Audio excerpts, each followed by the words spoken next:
I've been attached with the feeling of now waking up with you by my side.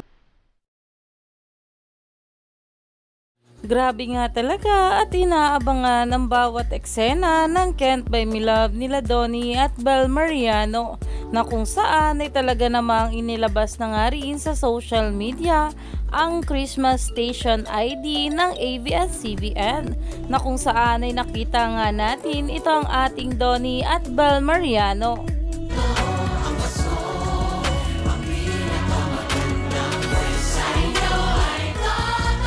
Umani nga agad ito ng maraming komento mula sa mga bula at ayon nga sa kanila, 3 consecutive years nakasama na nga itong ating Donnie at Bel sa Station ID o Christmas Station ID ng ABS-CBN, at sobrang saya talaga ng ating Donnie at Bel dito. At kahit ilang taon na nga silang magkasama as a love team, ay talaga namang hindi pa rin nga nawawala ang chemistry nila sa isa't isa. Kaya naman talagang napahimlay malala talaga rito ang mga bula. Kaya stay tuned lang tayo for more update kila Donnie at Bel sa mga susunod pa.